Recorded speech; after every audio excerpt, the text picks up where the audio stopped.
নমস্কার বন্ধুরা, SB academic সেন্টারের প্রত্যেকটা ছাত্রছাত্রীকে স্বাগত। আজকে আমি মাধ্যমিকের রায়মার্টিন প্রশ্নবিচিত্রা ভলিউম 2 সলভ করাচ্ছি। খুবই গুরুত্বপূর্ণ বই, আর্দ্রতা ও অবক্ষেপণ 2.5 তো দেখো, রায়মার্টিন প্রশ্নবিচিত্রা 2025 সালের ভলিউম 2 খুবই গুরুত্বপূর্ণ বই। আর্দ্রতা ও অবক্ষেপণ, এখান থেকে যে সমস্ত প্রশ্নগুলো 2025 সালের ক্ষেত্রে খুবই গুরুত্বপূর্ণ। এক দাগে, সারা বছর অধিক উষ্ণতা ও অধিক বৃষ্টিপাত দেখে তুমি কোন জলবায়ু শনাক্ত করবে? তোমরা জানো আর্দ্র নিরক্ষীয় জলবায়ু। তারপরে প্রশ্ন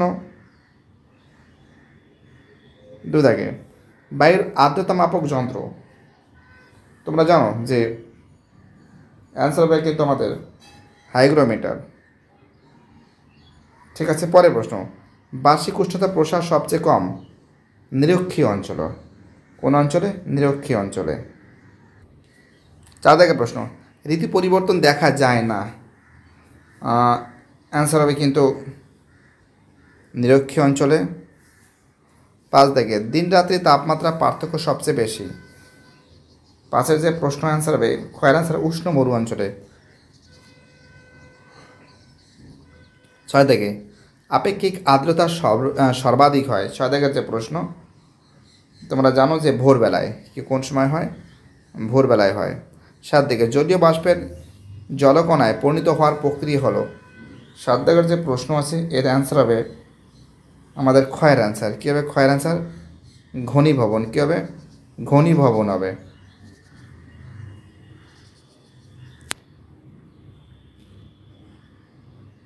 পরের প্রশ্নের অ্যান্সার হবে এটা ঘনীভবন।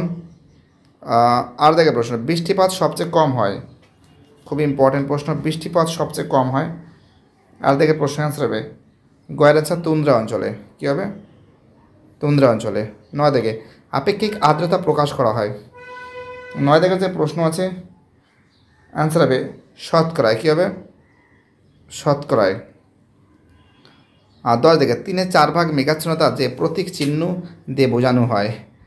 এটা তো তোমরা জানো, এ তো ছবি দেখেই বুঝতে পারছো। অ্যান্সার হবে ঘয়ের অ্যান্সার। ঘয়ের অ্যান্সার। ওকে, অ্যান্সার কী হবে? ঘয়ের অ্যান্সার হবে। 11 দাগে, অধ্যক্ষেপণের অন্তর্গত নয়। 11 দাগের যে প্রশ্ন আছে অ্যান্সার হবে কুয়াশা। কী হবে? অ্যান্সার হবে কুয়াশা হবে। 12 দাগে, বায়ুর আপেক্ষিক আর্দ্রতা 100% পৌঁছায়।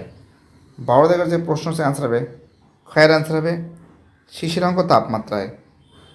ঠিক আছে, আমাদের 13 দাগের, সারা বছর রৌদ্রোজ্জ্বল আবহাওয়া থাকে। এটা তোমরা জানো, খুব ইম্পর্টেন্ট কোশ্চেন। ভূমধ্যসাগরীয় অঞ্চলে এখানে সব থেকে ফল খুব বেশি উৎপাদন হয়, ফল ফলাদি, আঙুর ফাঙুর প্রচুর পাওয়া যায় এখানে।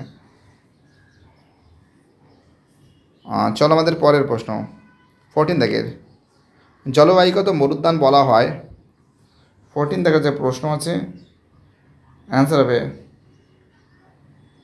হ্যালো শুনতে পারছো তোমরা? অ্যান্সার হবে সুইজারল্যান্ডকে। 15 দাগে, শীতকালীন বৃষ্টিপাত দেখা যায়। অ্যান্সার হবে শীতকালীন বৃষ্টিপাত অ্যান্সার দেখা যায় ভূমধ্যসাগরীয় অঞ্চলে। 16 দাগে, এটা দেখে বোঝা যাচ্ছে, এটা তো জানো তোমরা, 2-8। 17 দাগে, ঋতু পরিবর্তন দেখা যায় ক্রান্তীয় মৌসুমী জলবায়ু অঞ্চলে। ক্রান্তীয় মৌসুমী জলবায়ু অঞ্চলে। 18 দাগে, চরম আর্দ্রতা পরিমাপের একক গ্রাম প্রতি ঘনমিটার। গ্রাম প্রতি ঘনমিটার। 19 দাগের প্রশ্ন যে অ্যান্সার আছে ভূমধ্যসাগরীয় অঞ্চলে। ভূমধ্যসাগরীয় জলবায়ু। 20 দাগের, প্রদত্ত কোনটি দূষণের ফল? এটা তো তোমরা জানো ধোঁয়াশা। কী হবে? ধোঁয়াশা হবে। তো প্রত্যেকটা প্রশ্ন ইম্পর্টেন্ট, প্রত্যেকটা প্রশ্ন ভাইটাল। যে সমস্ত প্রশ্নগুলো ইম্পর্টেন্ট আছে সেগুলো কিন্তু টু দ্য পয়েন্ট আমি সলভ করে দিয়েছি। আর প্রত্যেকটা ছাত্রছাত্রীকে এসবি একাডেমিক সেন্টারের তরফ থেকে জানাই অসংখ্য ধন্যবাদ। তোমাদের সাপোর্ট, তোমাদের ভালোবাসা প্রচুর পরিমাণে আমি পেয়েছি। আর তোমাদের সাপোর্ট এবং তোমাদের ভালোবাসার কারণে কিন্তু এসবি একাডেমিক সেন্টার কিন্তু খুব সামনের দিকে এগিয়েছে। থ্যাংক ইউ সো মাচ এভাবে সাপোর্ট করার জন্য। বাই, টাটা, ভালো থাকবে সবাই।